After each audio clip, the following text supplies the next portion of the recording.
네, 역대급 횡령 범죄가 발생했습니다. 기업과 구청에 이어 이번에는 은행인데요. 이 자금 관리 체계가 가장 엄격해야 될 시중은행에서 발생한 대형 횡령 사건이라 큰 충격을 주고 있습니다.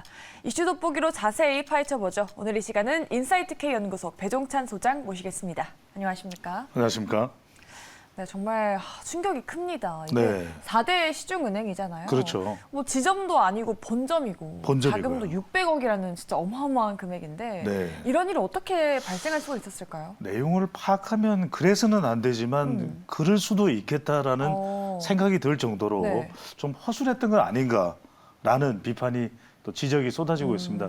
가장 큰 이유는 이미 7년 전에 우리은행 여의도 지점에서 부지점장에 또 20억 원 횡령 사건이 있었거든요. 아, 이미 있었군요. 네. 그리고 이제 또 금융권에서 뭐 조흥은행을 비롯해서 이전에 훨씬 과거입니다. 그런 뭐 횡령 사건이 있었지만 이 정도로 대규모 금액은 아니었거든요. 근데 이런 횡령이 왜 가능했을까? 사실상의 내부 통제 시스템이 마비가 됐다. 이렇게 볼 수 있는데 네. 정확하게는 한 10여 년 정도를 10여 년 이상을 우리은행에서 근무했던 직원인데 부서 자체가 좀 독특합니다. 이게 기업 개선부라 그래서 구조조정과 관련된 기업의 이 금액을, 이 비용을 다루는 그런 부서거든요. 네. 그러니까 2012년, 2015년, 2018년 이렇게 세 차례에 걸쳐서 614억 원 이상이 개인 계좌로 인출이 됐어요. 네. 그런데 이제 정확하게는 뭐 지난 10여 년간도 몰랐지만 더 정확하게는 2018년 마지막 인출을 하면서 통장을 해지를 했는데 이것조차 몰랐다는 거예요.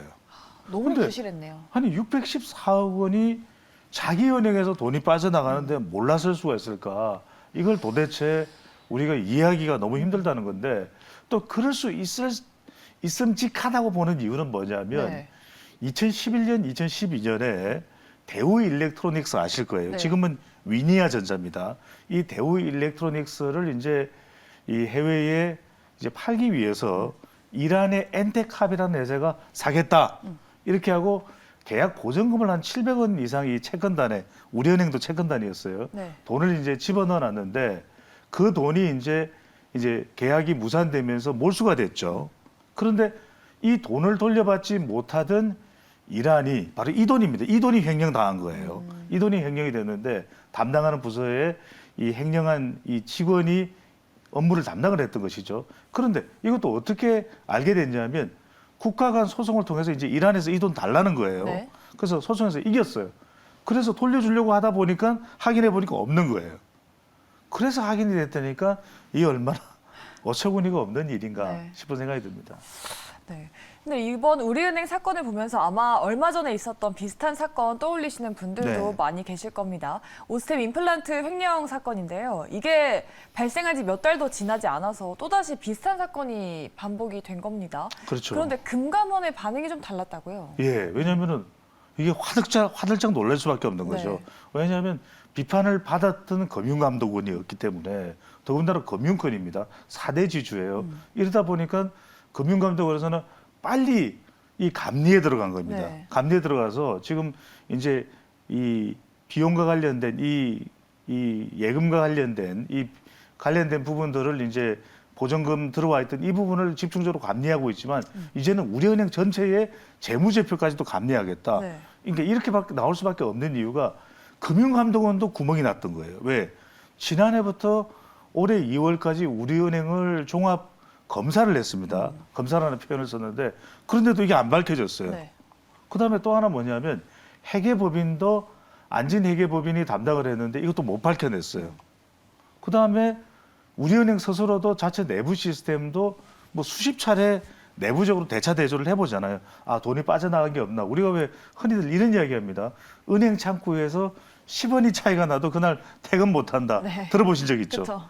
그런데 어떻게 614억 원이 빠져나갔는데 이걸 지난 10여 년간 정확하게는 최종적으로 인출되고 난 이후에 4년 동안 까마득하게 몰랐다. 이게 말이 안 되는 거죠. 곳곳에서 구멍이 났던 거예요. 금융감독원, 회계법인, 우리은행은 말할 것도 없고 더군다나 이제 법적인 문제까지도 제기되고 있습니다. 이런 내부 통제와 관련된 부분이 너무 허술했던 거 아닌가. 그러니까 믿는 거죠. 네. 에이, 우리은행이 설마 금융회사인데 이게 뭐 계산기 두드려 보면 10원 빠져나간 것까지 다 알아내는 은행권인데 금융권인데 그걸 몰랐을까? 그렇죠. 그런데 내부에 구멍이 났던 겁니다. 이러다 보니까 정말 이걸 어떻게 해야 되냐. 이러다가는 최근에도 우리가 오스템 임플란트도 있었죠. 또 다른 회사들도 있었죠. 심지어는 관공서도 있었거든요. 네.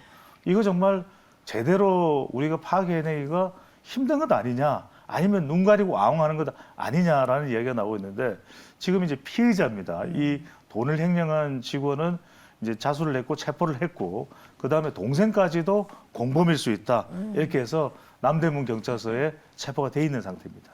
네, 오스템 임플란트 사태 때는 보수적으로 접근했지만 이번에는 좀 그때와는 다른 시각으로 이번 사태를 바라보고 있는 것 같습니다. 네, 그럼 이번 614억 원 횡령 사건으로 인해서 우리 금융지주 주가가 계속 폭락을 하고 있는데 여기에 대해서 한국거래소의 입장은 좀 어떤가요? 그렇죠. 이제 뭐 주가도 흔들립니다. 이게 뭐 네. 조정은 되겠죠. 그런데 이제 더 중요한 것은 지금 기관에서도 매도를 하고 개인들은 이게 뭐 패닉일 수밖에 없는 네. 거죠. 왜냐하면 은행권이 최근에 기준금리가 인상되면서 투자자 관점에서는 이런 기준금리 인상 시기에 은행권, 금융권이 좋다고 들었거든요. 그쵸. 그러니까 투자를 했단 말이에요.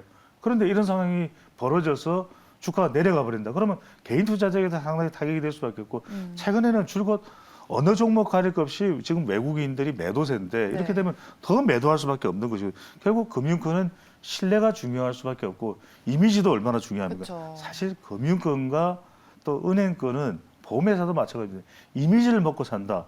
그런데 내부에서 이런 횡령 사고가 발생을 하면 오스템 임플란트도 거의 상장 폐지까지 갔다가 겨우 가까스로 이제 네. 거래가 이제 시작되는 거 아니겠습니까? 그런 만큼 이게 이제 왜 그러냐면 이게 우리은행 지주의 또 기준으로 본다면은 우리은행은 종속회사거든요. 종속회사는 자기 자본의 25% 이상을 넘지 않으면 횡령, 배임 등을 공시할 또 이유가 없어요. 그러니까 무슨 이야기냐? 이건 상장 폐지 실질 심사 여부와는 또 관계가 없는 게 돼버리거든요. 네. 그렇다면 한편으로는 휴 다행이다. 저도 우리 주식이 문제가 안 생기겠다 이렇게 생각할 수가 있지만 이렇게 되면 또 넘어가겠죠. 그래 뭐 이건 뭐 큰 사건이긴 한데 뭐 우리 금융이 뭐 이것 가지고 흔들리겠어? 그냥 가자. 이렇게 돼서는 곤란하다는 겁니다. 정확히 이 부분에 대한 진단과 앞으로의 대책이 나와야 될 것이고 그만큼 여기에서 중요한 건 투자자 관점에서 내부에 문제가 생기는 회사에 대해서는 더 이상 투자하지 않겠다라고 하는 또 성향이 생길 수밖에 없거든요. 그런 걸 감안한다면 앞으로 다른 금융권도 국회에서도 관련법 정비가 또 대응이 필요해 보입니다. 네. 보안이 생명인 제1금융권에서 이런 대규모 횡령이 발생한 건 정말 이례적인 일입니다. 특히나 우리은행은 우리 금융그룹에 대한 종합 검사가 미뤄지면서 함께 논란이 컸던 터라 앞으로 책임론에 대한 공방이 이어질 것 같습니다. 네, 오늘 이슈 돋보기 이 시간은 인사이트K 연구소 배종찬 소장과 얘기 나눠봤습니다. 오늘 말씀 고맙습니다. 감사합니다.